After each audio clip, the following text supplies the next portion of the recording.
Quand on parle de technologie de pointe, on imagine tout de suite la panne, le bug, la défaillance mécanique. Mais en réalité, le plus grand risque est souvent bien plus proche de nous. Il est invisible. Il est en nous. C'est l'opérateur humain. Et ce risque, ce n'est pas juste une idée en l'air, il se mesure avec un chiffre qui fait réfléchir, 70 à 80%. C'est un pourcentage énorme qui est vraiment au cœur de notre sujet aujourd'hui.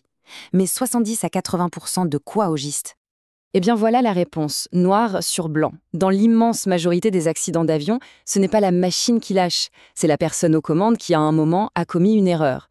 Le facteur humain est à la fois le maillon le plus fort de la chaîne, mais aussi, paradoxalement, le plus vulnérable. Alors, pour bien comprendre comment une erreur pareille peut arriver, il faut d'abord saisir toute la complexité de l'environnement d'un pilote. Et pour ça, les experts utilisent un modèle, une sorte de carte pour analyser tous les facteurs en jeu. Ce modèle, c'est le modèle SHL. Chaque lettre représente un élément. Le S pour software, en gros les procédures, les manuels. Le H pour hardware, la machine elle-même. E pour environnement, la météo, le relief. Et L pour liveware, ce sont les autres humains, l'équipage, les contrôleurs. Et qu'est-ce qu'on voit au centre de tout ça? Le pilote. Il est au cœur de toutes ces interactions. Son état mental et physique est donc absolument crucial. Il est le pivot. Puisque le pilote est au centre, commençons par le commencement. La première source de vulnérabilité, et c'est souvent la plus ignorée, c'est tout simplement notre corps, nos limites physiques. Prenons la fatigue. Attention, il n'y en a pas qu'une. Il y a la fatigue aiguë, celle qu'on connaît tous après une nuit trop courte. On se sent à plat, mais une bonne nuit de sommeil et ça repart. Et puis il y a l'autre, bien plus vicieuse, la fatigue chronique. Elle s'installe sans faire de bruit sur des semaines et elle dégrade notre jugement petit à petit, souvent sans même qu'on s'en rende compte. Et les effets, ils sont très concrets. Les temps de réaction s'allongent, l'attention diminue, le jugement est faussé, on communique moins bien, on fait plus d'erreurs. Et ça ne s'applique pas qu'aux pilotes. Pensez à la conduite automobile. C'est exactement le même danger. Conduire en état de fatigue chronique, c'est aussi dangereux que de conduire après avoir bu. Bon, on a parlé du corps. Passons maintenant à l'esprit. Parce que, même en pilote en pleine forme physique, peut être confronté à un autre ennemi de taille, la pression, le stress. Mais attention, là aussi, il faut nuancer. Tout stress n'est pas mauvais. Il y a le bon stress. Le stress, celui qui nous motive, qui nous rend plus alertes, plus performants.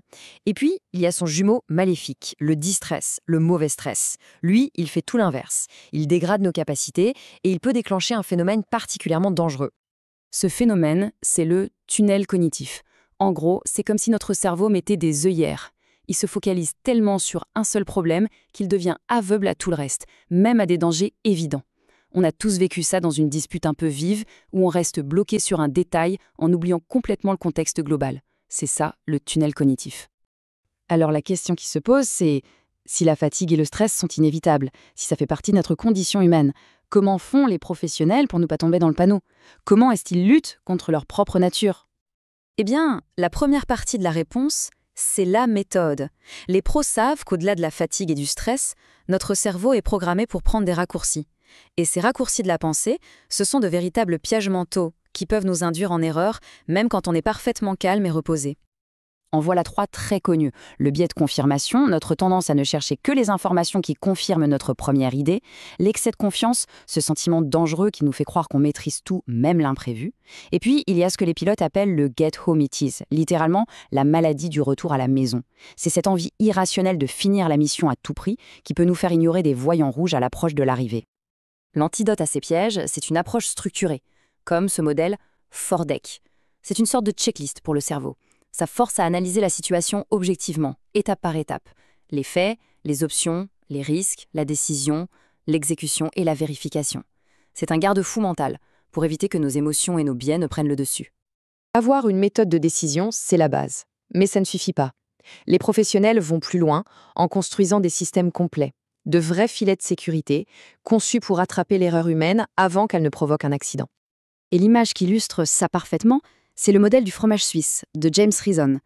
L'idée est géniale de simplicité.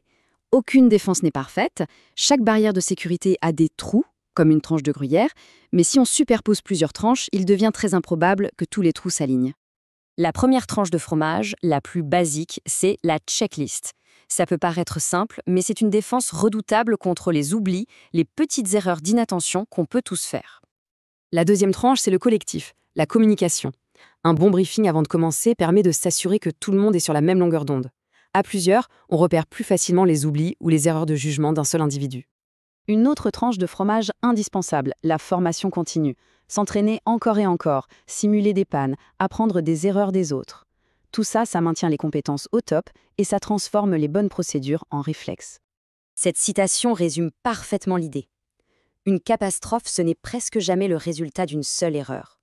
C'est une chaîne de défaillances, un alignement malheureux des planètes, ou plutôt un alignement des trous dans nos défenses.